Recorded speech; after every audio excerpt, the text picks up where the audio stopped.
A las 4:17 hora local del 13 de junio de 2026, una corbeta lanzamisiles rusa Proyecto 20380 con 8 misiles antibuque KH-35 a bordo llevaba 94 días en el dique seco en la base naval de Kronstadt, completamente ajena a los 6 drones FP-1 que le habían rastreado durante las últimas 3 horas y 47 minutos desde el otro lado del Golfo de Finlandia. La noche había sido bastante tranquila, pero en exactamente 2 horas y 18 minutos, eso estaba a punto de cambiar. Y a 17 kilómetros al este, los técnicos terminaban los preparativos para la cumbre económica más importante de Rusia, el evento anual donde Putin reúne a miles de empresarios y líderes mundiales para demostrar que su país sigue abierto para los negocios y que las sanciones no funcionaron. El presidente subiría al podio a las 9:00, totalmente ajeno a que 6 drones ucranianos harían un completo desastre en el puerto.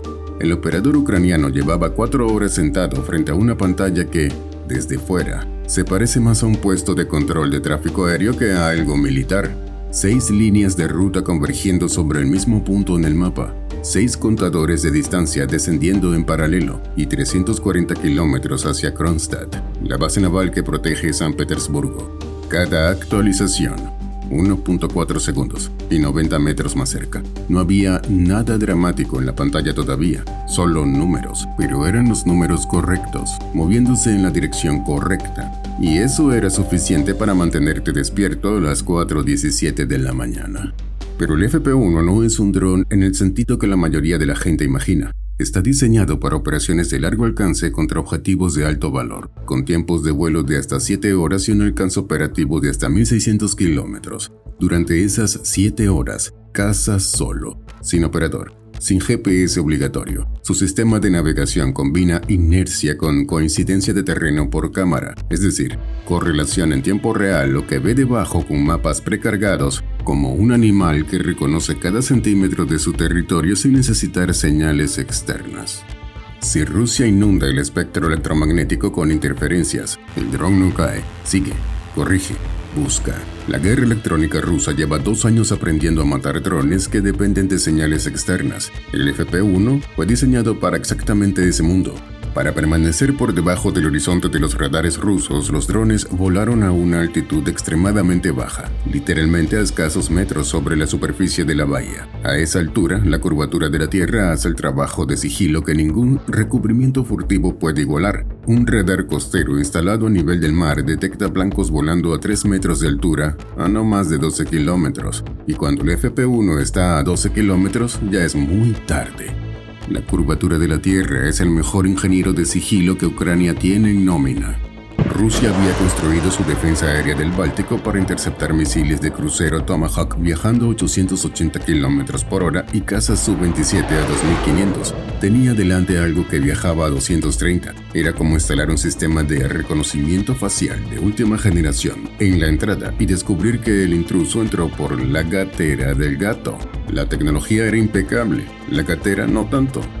Detectar y derribar ese tipo de blanco a esa altitud es casi imposible sin un avión radar, un AWACS, básicamente un Boeing, con una antena giratoria encima que ve todo lo que pasa en el aire en 400 kilómetros a la redonda. Sin él, los radares en tierra son ciegos a ras de agua, pero esa noche no había ninguno sobre el Golfo de Finlandia. Los planificadores ucranianos lo habían verificado semanas antes y lo habían incorporado como condición de lanzamiento. No fue suerte, fue inteligencia. Y la inteligencia no se detuvo ahí. El ataque fue una operación conjunta entre 5 agencias: las fuerzas de drones del ejército ucraniano, el SBU, la inteligencia militar, las fuerzas especiales y la guardia fronteriza, con objetivos fijados directamente por Zelensky, semanas de planificación, rutas calculadas para rodear cada radar conocido y una ventana de lanzamiento sincronizada para golpear los objetivos simultáneos a 17 kilómetros el uno del otro en la ciudad natal de Putin. En fin, de vuelta en la pantalla del operador, los 6 contadores seguían bajando: 290 kilómetros, 289, 288. Los FP-1 estaban sobre el Golfo abierto, en silencio de radio, a 3 metros del nivel del mar. Ningún radar ruso los pintaba todavía, ningún vector de intercepción, ninguna alarma, solo el agua negra del Báltico y la oscuridad. Y 6 máquinas de $55,000 cada una, moviéndose en formación hacia la cuna de la Armada rusa.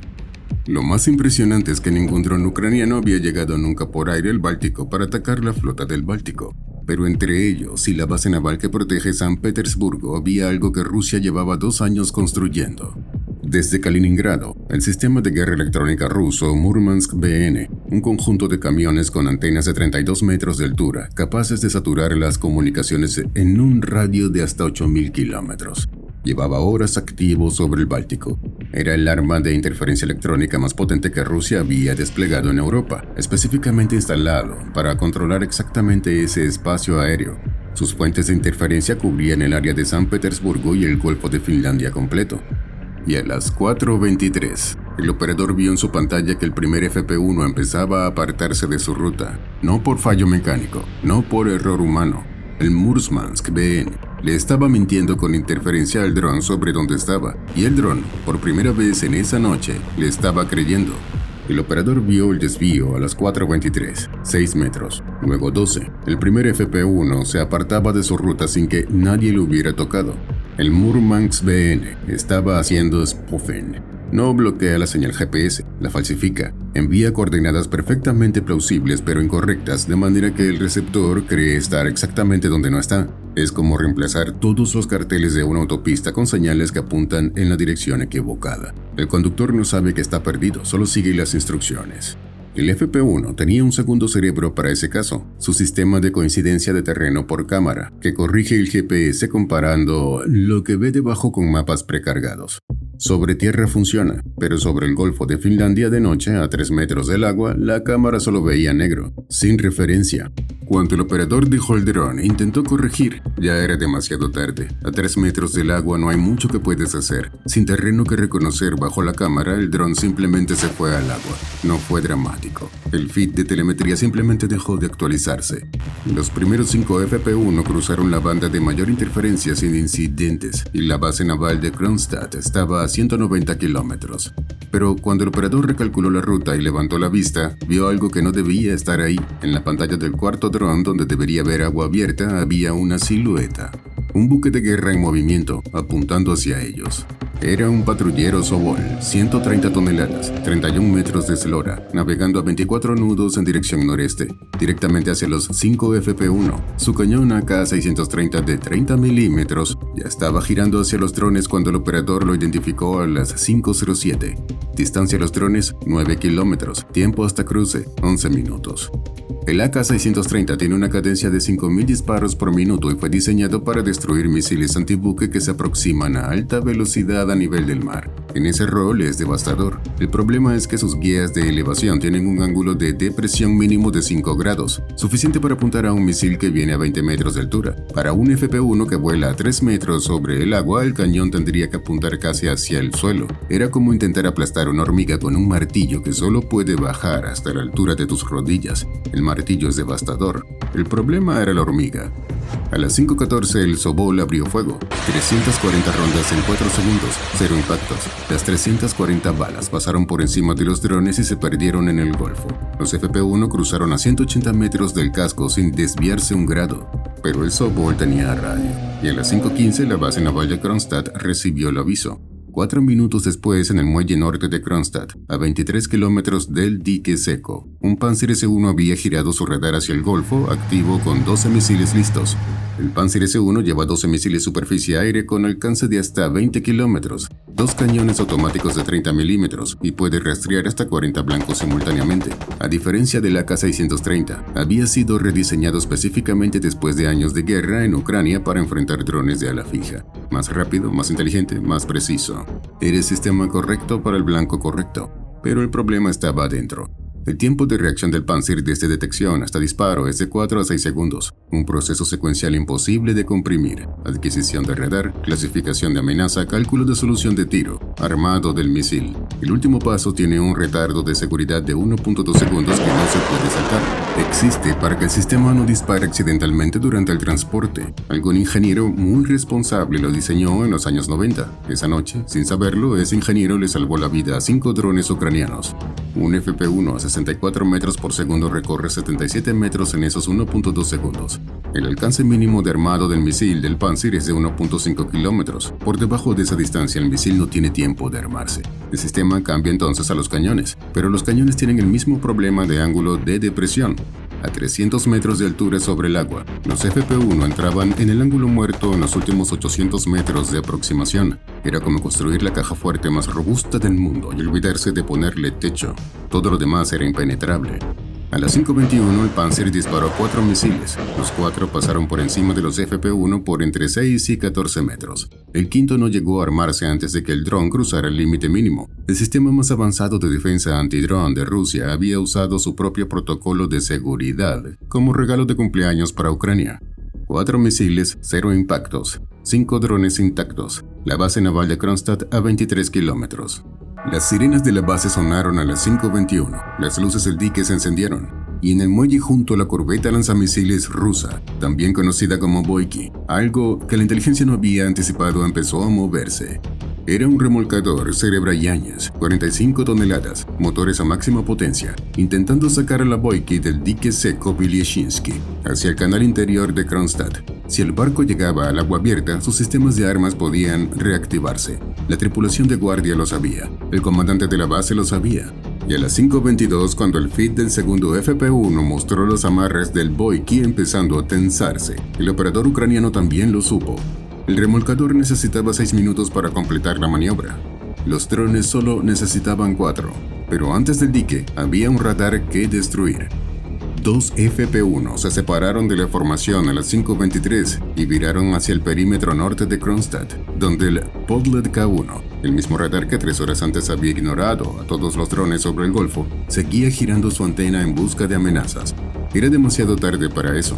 El primer FP-1 impactó en el sistema de alimentación de la antena a las 5:31. El segundo golpeó la cabina del operador 4 segundos después. La detonación secundaria del generador diésel fue visible desde 8 kilómetros. Con el Podlet K1 destruido, los 200 kilómetros de visión radar de la base naval quedaron borrados en 4 segundos. El Boyki estaba ciego, solo, y todavía estaba al dique. En el muelle, la tripulación del remolcador vio la explosión del radar, soltaron todo y corrieron. A las 5:33, los FP-1 restantes cruzaron el perímetro de la base naval de Kronstadt a 3 metros de altura y pusieron rumbo al dique seco. El Boyki estaba frente a ellos, 2.200 toneladas de acero. Los AK-630 intentaron activarse. El sistema de control de fuego tardó 7 segundos en inicializar desde stand-by frío. Cuando por fin adquirió los blancos, los FP-1 estaban a 600 metros. Los cañones dispararon 480 balas en la dirección equivocada. A 500 metros el operador ucraniano cambió el control manual. Sus manos temblaban. Llevaba 5 horas y 16 minutos mirando la misma pantalla, y ahora el mástil integrado del Boyki llenaba la pantalla del operador de drones. 6 metros de electrónica crítica. Los radares Furk 2 de búsqueda aérea, el Monument A de control de fuego, los sistemas de guerra electrónica TK-25. Todo lo que hacía el Boyki un buque de guerra en lugar de una estructura de acero flotante estaba concentrado en ese mástil. El operador alineó al primer FP-1. A 200 metros puso al dron bajo el arco de depresión de los cañones. Los marineros en cubierta abrieron fuego con rifles de asalto. El dron cruzó su campo de visión en 0.8 segundos. El ojo humano necesita 0.5 segundos solo para enfocar un blanco en movimiento. Estaban disparando a una imagen que ya no existía. A las 6:35 el primer FP-1 golpeó el mástil integrado del Boyki de frente. En 0.3 segundos, cada radar, cada sistema de comunicaciones y cada enlace de datos del barco dejó de existir.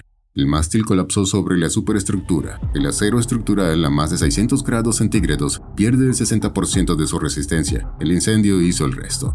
El segundo FP-1 viró 4 grados a vapor y apuntó al compartimento de misiles KH-35, detrás de 15 milímetros de plancha de acero en el costado de estribor. Su carga hueca de cobre rodeada de explosivo detonó al contacto.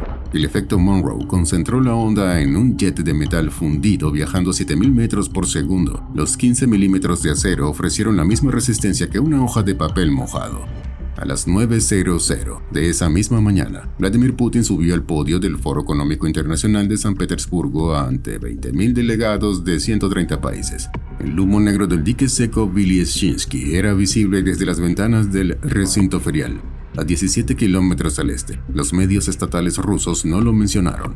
El Boyki no se hundió, salió del dique en remolque 4 días después con la superestructura carbonizada, el mástil colapsado y humo todavía saliendo de los mamparos interiores. La reparación tomaría un mínimo de 18 meses, si Rusia puede encontrar los componentes electrónicos que necesita bajo sanciones. Hasta ahora no los ha encontrado. Operadores ucranianos sentados frente a pantallas a más de 1.100 kilómetros de distancia habían destruido funcionalmente una corbeta de $400 millones usando drones de $55.000 cada uno. La relación de intercambio final, 1-8. Y el Boyki era solo uno de los 2 objetivos que ardían esa mañana en San Petersburgo. Pero esa es otra historia. Hasta pronto.